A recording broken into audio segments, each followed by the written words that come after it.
Toast it, butter it with jam. Thin slice, thick slice, medium with ham.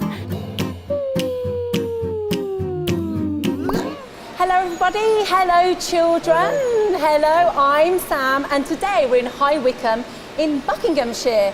Now we're here to learn all about quite a simple food, but it's a very important food too. It's something that many of us will eat nearly every single day. I'm talking about bread. Meet our guide for today's online field trip, but this is Paul. Paul is a bread making expert, aren't you, Paul? Paul works here at the factory. What is your job here, Paul? My job is to head the product development team. So I make the recipes that make all the breads we see. What an amazing job that is. It's great fun. So as I said, bread is a very important type of food, isn't it? Yeah. So yeah, something like 6 million loaves a day are eaten in the United Kingdom. It's a huge amount. That's all the toast, all the sandwiches we have. I mean, we do eat a lot of bread. That's amazing. That's right. And you're going to guide us through this online field trip. I think you're the perfect person to do that. And you're going to take us on a journey of a loaf like this, aren't you? That's right. Starting with the wheat, right the way through to the finished bread that we see in front of us. Fantastic. Can't wait for that. Let's find out who we have taking part on this online field trip with us. Let's go over and meet our schools. First of all, we've got Holy Trinity Rosehill School, where Mr. Waller's class is taking part again in Stockton-on-Tees. Hello, class. Hello. Hello, children. It's really, really great to have you all taking part with us today. Let's go to St Augustine's School now, where Miss Addie's class is taking part in Herefordshire. Hello, everybody. Hello, children. Fantastic. And let's go over to Takeley Primary School now, where Mrs. Griffiths' class is taking part in Essex. Hello, children. Hello. Nice and loud. And we also have Deepdale Junior School. Mrs. Phillips' class is taking part. They're in Preston. We do have your questions, children, from Deepdale, so we will make sure that we get Paul to answer those in just a second as well for you. So it's great to have you all taking part. I think the first thing we need to do, Paul, is find out what goes into a loaf of bread like this. Is it a tricky recipe when it comes to making bread? No, all breads are very, very simple. They're composed of a relatively few ingredients. First thing you need to have is flour, and for that one we're using a wholemeal flour. Second thing you need to have is water, because without that you don't get any, it doesn't make a dough. Third thing, and the very important thing for making it rise, is the yeast, which is actually here. You can see this is what we call fresh yeast, which has actually been dried. It has been dried a little bit, but not very much. If you bake at home, you'll quite often find it's in little balls, and that's because it's been dried further. It needs a bit more time to get going. This is fresh because it's what we use in the factories. Two other final ingredients that we add are salt and what we call bread improver. So the salt, we add a little bit because that helps to make the dough stretchy, and it's very important for that. Not just, it isn't about taste, it's to make the dough stretchy. And the final thing is bread improver. This is this kind of gloopy thing that actually contains ascorbic acid, which is the same as vitamin C, and also a little bit of oil and fats and things like that again help to make that dough soft and nice the way we'll like it. Wow, so it's just a few really key ingredients, and by the sounds of it, Paul, flour is really important. How do we make flour? Oh, well, flour starts with an ingredient which is wheat. So that's what wheat looks like, which is a grain that you see growing in the fields all over the United Kingdom. And it's we take that and we grind it down, and the starting point for that is actually what we get from the farm is this sort of stuff. It's got bits of straw and chaff that he hasn't managed to remove from it. So the first job of the miller is to clean it up. And here's a sample that we've cleaned, so you can see the amount of stuff. You don't want to be eating bits of chaff, you want to be making the grain from here. Yeah. Within this wheat grain, there are three things that are important to think about. First thing is, there's the bran around the outside, which is the brown bit you can see here. Second thing is, inside that, there's kind of a white bit that we're in the middle that we call the endosperm, and that's what actually makes the white bit of the flour. And the third thing is that right on the end of it, there's a little bit of what we call the wheat germ, and that's the bit that will grow to make the new plant. So those are the three things that are in the grain. Fantastic. And so then they're ground down gradually. Yeah. So when we in the milling process that you'll see you'll see shortly, first thing that happens is we take this nice clean wheat and we grind it on machines that crush the grain and into something that looks like this. We then have big machines called pan sifters that sift it into different sizes. So that's where we get this, which we call semolina, and yes, it is exactly the same as the semolina you would have at home. And finally, that gets ground down some more, and we end up with a flour at the end. So it's a gradual process, taking it from the wheat down to the flour. That's amazing. So that's made from wheat, that's wheat flour. Can you make flour from other types of grain? Yes, there are lots of different sorts of grains as well. This one is one that looks a lot like the wheat, but actually is a thing called spelt, which is an ancient grain that's been grown for thousands of years longer than the wheat we use today. Another grain that you'll sometimes see is called rye, and this one will make rye breads and rye grains. And you can see it's almost greeny in colour and a slightly different shape. I'm sure I've had rye bread before. It tastes quite nice. Yes. You can even make breads. We don't tend to eat them in the UK from barley, which is this one here, and from oats. So both of those you can actually also make breads from, or at least you can use them as part of the bread process. So lots of different things. I didn't know that. I think some of our children may have known that though, Paul, because I know that a lot of you have been learning about bread already in your classroom. So let's find out now what Holy Trinity Rosehill School have already learned before today's online field trip. So let's pop over to Mr. Waller's class again. Hello children, can you tell me what you've already learned about bread? There are over 200 varieties of bread produced in the UK alone. Wow, that's an amazing fact. Are they right? There's over 200 varieties of bread produced in the UK alone, Paul? I would think that's, yes, at least 200, I would think. Great, that's a great bit of a great fact that you've learned there. Do we have another fact from Trinity Rosehill? There was a shortage of flour during World War I, so potato was used to make bread. That's a really good fact. Is this right, Paul, that there was a shortage of flour in World War I, so they used potatoes to make bread? That's absolutely right. And even in the World War II, all our flour had to be made to a special recipe that was very close to this one because we were short of grain. Wow, fantastic. Great learning, children. Can we get another fact from you? Stale bread can be mixed with egg, sugar and other ingredients to be baked into bread and butter pudding. Wow, that's a really, really good fact. So you can use stale bread and mix it up together to make bread and butter pudding. It's a really good way of using up stale bread, yes. Oh, fantastic. Oh, bread and butter pudding. Oh, yeah, my tummy's rumbling. Great fact there. Can we have one more fact from Holy Trinity Rosehill School? The first baker's shop appeared in ancient Greece in 4000 BC. This is a fantastic fact. So the first baker's shop appeared in Greece in 4000 BC, Paul. Absolutely right. It's a really good fact. It is something. We've been making bread for more than 6,000 years.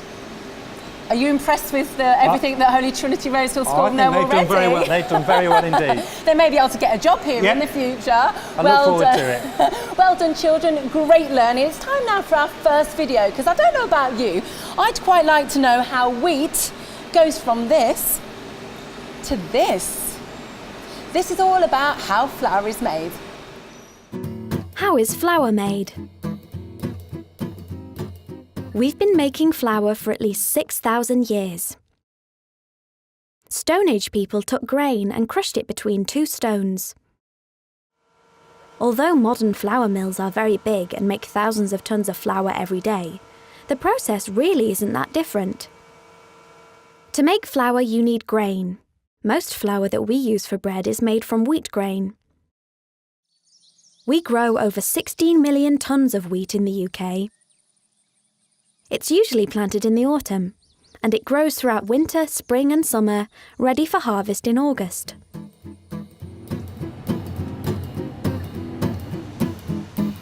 The farmer harvests the wheat using a machine called a combine harvester.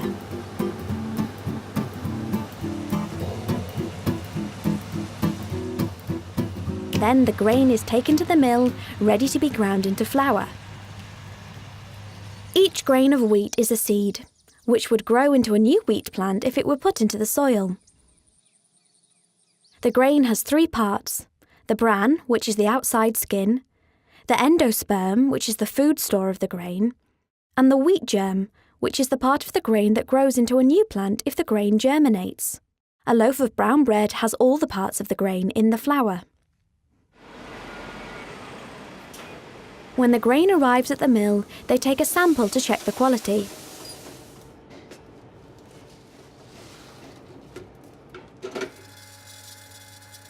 If the grain passes the test, it's unloaded into the mill's storage area. The next job is to clean the grain that's just been delivered.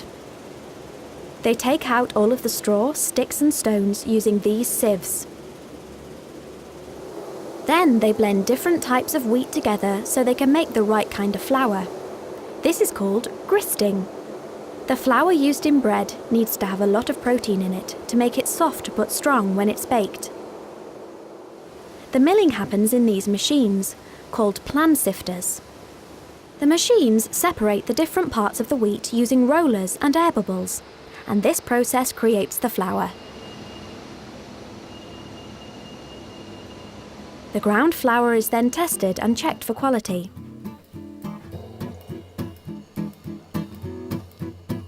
Then it's transported to the bakery or to the shops, ready to bake your fresh loaf of bread. So now you know how flour is made. We've now moved further inside the test bakery and we're going to see how they make the bread here. So Paul, what do we need to do first? Well, the first thing we've done is we've weighed up the ingredients and we're now going to tip these in. Helen's going to tip these into the mixer for us. So that's all the ingredients that we talked about earlier that go to make the flour. And then the water that needs to go in with it as well. And this is just a big giant mixing bowl. This is a big mixing bowl that will do in about 3 minutes. That will take that from all those ingredients to be that complete finished dough. Fantastic, that's amazing. Let's see what happens next then. This is one we prepared a little bit earlier. And Helen's just going to scale that off into the right weight so we get the right sort of weight of bread that goes into the finished loaf. The next step is we round that up to make it into a into a round ball, and it then goes into the finished prover and rests for a minute or two.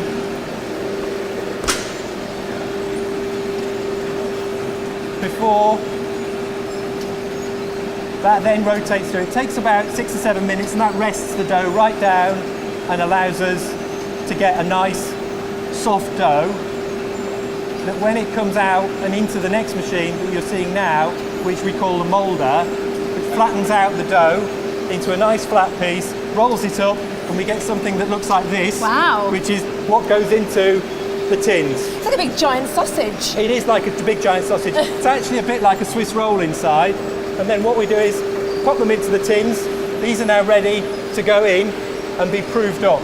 So that's all you need, and then it will just rise right to the top. The yeast that we talked about earlier allows that dough to rise, makes the little gas bubbles that grow and grow and grow. Fantastic. So if I then pop these in the prover, so this is a warm and humid place that it keeps the temperature at the right level for the yeast to work. So it's a little bit like a sauna, Paul. Absolutely, just like a sauna, and the dough will rise over about the next sort of 50 minutes. Okay, fantastic.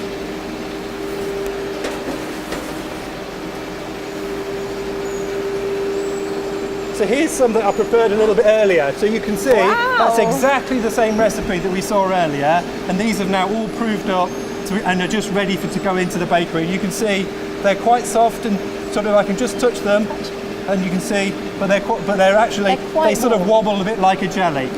So obviously I can't slice that, and you can't make a sandwich out of that. So the next thing we've got to do is put them in the oven and bake them. Wow, fantastic. So it's not cooked at all. It's just been warmed slightly to let the yeast do its thing. Yeah, that's it. It's just the yeast growing and releasing gas that's made this dough rise. So that now goes into the oven, and that'll move through in the oven very, very slowly.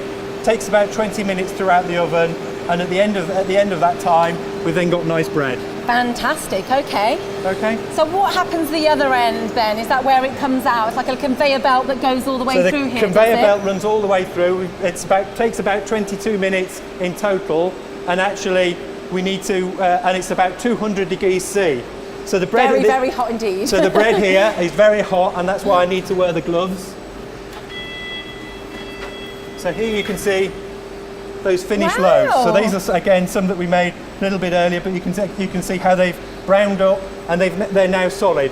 So all we've got to do now You can just smell the bread as well. It smells amazing. is knock out those loaves. And there we go. Oh. 4 nice wholemeal loaves. So it's just enough time to find some butter while they're cooling down and we can have a nice slice of bread and butter. That's right. Lovely, fantastic. Well, thank you so much for showing us that process, Paul. I think after watching that, some of our children may have some questions for you. So let's head over to Holy Trinity Rosehill School now. Have you got any questions for us, Mr. Waller? How many varieties of bread are there in the whole world? That's a great question. How many varieties of bread are there in the whole world, Paul? Well, I think somebody earlier said there is a bit more than 200 in the UK. There are thousands of different sorts of bread in the world. For all sorts of different, every culture has their own sort of type of bread that they eat, and they're all different. Oh, great. I guess you can do your own as well. If you're making bread at home, you can play around with the ingredients and have your own unique bread. Absolutely, yeah, everybody can have their own unique one. Fantastic. Let's get another question from Mr. Waller's class. What is in tiger bread that makes the outside pattern so interesting? That's a really good question. So, tiger bread, how come it looks so interesting? What's in it to make it look so good? It's actually something they put on the top of it. So on the top of it, it has a different sort, it actually has a sort of rice flour that's put on the top. When that bakes, it cracks and makes that nice tiger shape. But doesn't roar when you doesn't roar. slice it, it doesn't roar. No. Great questions from Trinity Rose. So let's go over to St Augustine's School now. Do we have any questions, Miss Addie's class? I'm afraid we don't have any audio from you at the moment. We do have your questions here, so let's see if Paul can answer your questions. So Paul, do you get messy when you make bread? Oh, it's a telling question. If you do it right, no. If you're doing it wrong, you'll get messy. If you get the flour and water all over you, you'll get messy. If you keep it in the mixing bowl, then you'll be all right. I always get messy when I try cooking. Fantastic question. Let's get another one from St Augustine's School. I've got, does bread contain sugar and is it good for you, Paul? Well, bread is very good for you. It contains lots of good things. Does it contain sugar? The vast majority of breads in the United Kingdom don't have any added sugar at all. They sometimes have a little bit of sugar in them, but that actually, again, we talked about the yeast, it makes that bread grow. It does that by sort of breaking down the flour that we talked and releasing some sugar. So there's a little bit of sugar in there, but there's not any added. Oh, fantastic. Well, thank you so much, Paul. Great questions, children, as well. It's time for another video now. This is going to show us in more detail the process that we've just seen. This is all about how bread is made. How is bread made? Bread is a very important food. Millions of people around the world eat it every day. And amazingly, the basic recipe for bread has been the same for thousands of years. You just mix flour and water to make dough and then bake. To make a loaf of bread like this one, it's a bit more complicated. Soft breads like this have an added ingredient: yeast. This works inside the dough to make it rise, and so when it's baked, it's much softer. In this factory, they make thousands of loaves like this every single hour. The first job is to weigh out all the ingredients: flour, yeast, salt, water, and very small quantities of some other ingredients, like fat and vitamin C.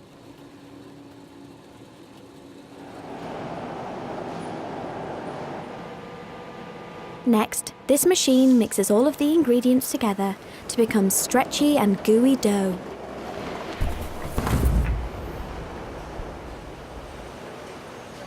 Then, they divide up the dough into loaf-sized amounts. Shape it and put it into tins. Now it's time to let the yeast do its work and make the dough rise. They put the dough in a warm, damp place. This is called proving. Did you know that yeast is a kind of fungus like a mushroom? But yeast fungi are microscopic. That means they are so small you need a microscope to see them.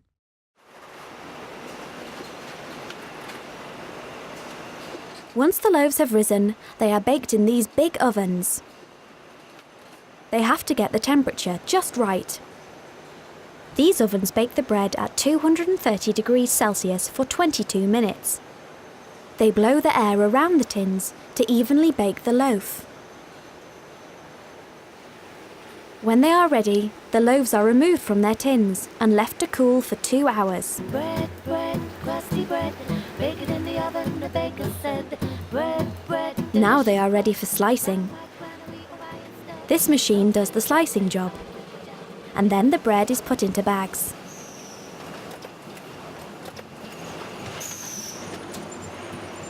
Finally, the freshly baked loaves are packed up in these lorries and taken to shops all around the country, ready for you to eat and enjoy.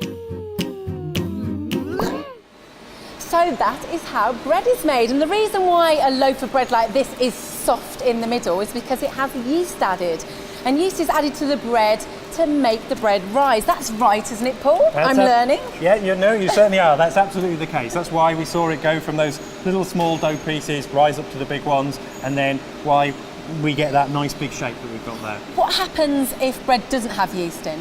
Well, if bread doesn't have yeast, it doesn't rise. So what you end up with is flatbreads. So I think things like flour tortillas, which we've got over here, are the sort of thing that would be made without yeast. Oh, fantastic. Learning so much, we are. I'm sure we've got some more questions. So we've got some questions from Deepdale Primary School here. We have lost them on the connection, but I do have your questions here, children, so don't you worry, I will ask Paul for you. So Paul, what's the best climate to make bread? You can make bread in all climates. As we saw, there's actually generally quite, it's nice to have a sort of warm day to do it on. So if you're making bread at home, it's quite often nice to have it on a warm day or with the doors closed and the central heating on. So, a nice temperate climate. Very hot, and that yeast works too fast. Very cold, and it works very slowly. So it's a balancing act, really, isn't it? Absolutely. Complete balancing act. And how long does the process take from start to finish? From start to finish, it'll take about 4 hours to cooling the bread down, ready to be able to be sliced. Fantastic. Great questions from Deepdale there. It's time for Take This School now to ask some questions. So let's go over there to Mrs. Griffiths' class. What would you like to ask Paul? Why don't we eat much rye bread in this country? That's a really good question. Why don't we eat much rye bread in this country, Paul? I don't know. There's not really a history of people eating rye bread. In the UK, people have generally eaten wheat breads, so that's what we do. If you lived in Germany, you'd eat lots of rye bread because that's kind of there's a history of it. So I don't really know. So it's just generally what people have done before us. And what people choose to do and the flavours we're used to. Oh, okay. That's a really great fact. Okay, let's get one more question from Takeley Primary School. I don't like the crust on bread. Why can't there be a bread without crust? I heard something about crust. I don't think he likes the crust, and why can't there be bread without the crust, Paul? There are some breads without crust. What I would say is, though, the crust is as good for you as anything, and actually, that's the bit where a lot of the flavour is. So that's actually quite a good one to eat. So I would say, eat your crusts. They are good for you. Okay. Do they make your hair curly? We need to know that one, don't we? Because that's what my mum used to say to me. Eat your crust, and it'll make your hair curly. No. Oh, okay. That's why I've got straight hair then, isn't it? Really, I ate all my crust thinking I'd have a nice wave. Yeah. Great questions, everybody. Now, Paul, earlier on in the online field trip, you told us that different types of grain make different types of flour. So I'm guessing different types of flour make different types of bread. Is that right? That's absolutely the case. So and actually, even within that same flours, you can make lots of different types of bread with very similar flours as well. So we have loads of types of bread, as I can see here in front of us. And children, you should have lots of types of bread in your school as well. So this is a great opportunity to pass them round, take a look at the different types and have a taste. Don't eat it all. Make sure everybody in the class gets some. So Paul, could you talk us through some of the different types we have here? So the sort of breads we've got here. So the first one I'll start with here is a seeded wholemeal loaf. So this one is wholemeal like the one we've been seeing, but it's also got added seeds in it to make them sort of crunchy and add a bit more flavour. So that's quite a popular loaf these days. If we then move on, we talked about flatbreads earlier, ones that don't have yeast. This is a flour tortilla. So it's made from wheat flour. It can also be made from corn. No yeast in it at all, and that's the sort of thing that you put your filling in, fold it over to make yourself a sandwich. It's nice to see you put the end up there, because I always forget to do that and it all falls out the bottom. It is always the way. And those originally come from places like South America, so Mexico and places like that is where that bread originated. Great. Next one we've got here is some naan breads. Again, this has got no yeast in it as well. This has actually got self-raising flour, so your mum at home will probably have self-raising flour, and these are made with that. So they bubble up a little bit, but nowhere near as much as we've got with the yeast. And these come from India and Pakistan and that sort of part of the world. Yeah, I've definitely eaten those before with a curry. Yeah. The other thing, which is a very British thing again, is a roll. So this is exactly the same sort of recipe as we've used on the wholemeal that we've seen today, but we've just shaped it up into a different shape, so you get more, for the person who didn't like crust, you get more soft bits in the middle and a bit less crusty on the side. And you cut those open, you can make your sandwich with those yourself. One thing that is actually really nice, and is a bread that does contain some sugars, because somebody asked earlier, because it comes in the fruit. So this is a kind of a fruit loaf. So you can see all the bits of raisins and currants that are in there, and the citrus peel as well, to make a really nice tasty loaf. That's really nice for toasting and having of an afternoon. Oh, I could do with some butter on that now. That would just go down a treat right now. And a bread like this is a source of iron, which is very good for your brain, very good for your blood. It's also a starchy food as well, which will give you some energy. So it's hardly surprising, Paul, that we have a piece of toast in the morning to pick us up, and also a sandwich at lunchtime as well, because it gives us some energy there. Okay, we have been learning a lot about bread so far on today's online field trip. I think it's about time we find out what our schools have learned. So let's head over to Holy Trinity Rosehill School and find out what Mr. Waller's class has learned. We have learnt that brown bread uses all the parts of grain. That's a really good fact. So they've learned that brown bread uses all of the parts of the grain. Yep, that's a very good, absolutely Great. right. Really good fact there. Let's go over to Takeley Primary School and find out what you've learned. Flour is ground up wheat. That's a really, really good fact they've learned. So flour is ground up wheat. Absolutely, that's absolutely correct. Got that right. Are you impressed with what our children have learned? Doing very well. Yeah, no, they really have picked it up. I think we've got some little bread makers out there, haven't we, really? Yeah. And don't forget, children, you have everything in your classrooms you need to make bread now. So if you fancy giving it a go, then maybe you want to try like a little bit of a different recipe by putting something inside the bread and have a unique recipe. If you do that, then don't forget to come back to the Eat Happy website, show us your pictures, and if you did try a different recipe that worked, share your recipe so we can all have a go. It'd be great to see that as well. If our children are going to have a little go at making bread, Paul, what would you say? What would your advice be? My big advice on it is, we saw that mixer that mixes it in 3 minutes. You're going to need to spend 15 minutes working hard to prove it and to mix that dough right and to get it stretchy. So a little bit of elbow grease is my advice. Okay, yeah, you can't be lazy when you're making bread, can you? You need to, I suppose you need plenty of time. Do you need to watch the bread the whole process, just to make sure it doesn't go wrong? Yeah, it's best to do it here. We control all the temperatures very, very tightly, whereas for the at home you won't have the same level of control. So you need to keep an eye on it and look for the bread to be the right height before you put it in the oven. Fantastic. Well, definitely give it a go. That'd be great. What is the best thing about your job, Paul? It's a joy. I just love my job because I get to make up the new recipes and develop new products all the time. So we spend our days here making lots of different recipes, tasting lots of different breads. It's perfect for me because I love bread. It sounds like a dream come true. I'm sure lots of our children would love to give that a go as well. Well, we've come to the end of this online field trip, children. We really hope you've enjoyed learning with Paul all about the different types of bread and the crazy fact that we eat so much bread. Is it 6 million? 6 million loaves a day. 6 million a day in the UK. That is pretty crazy, but thank you so much for taking part. Don't forget, if you'd like to take part in a farm to fork field trip, you can do that. Everything you need is on the website and you can be having lots of fun, just like the children you can see on the screen right now, visiting a farm or a producer. It really is lots of fun. But from us today on this bread online field trip, it's a goodbye from High Wycombe, isn't it, Paul? Yeah. Goodbye, children. Thank you for learning with us today. Goodbye, Holy Trinity Rosehill. Goodbye. Goodbye, St Augustine School. Thank you so much for taking part. Thank you so much to Deepdale Junior School as well. And Takeley Primary School. Thank you so much for taking part, children.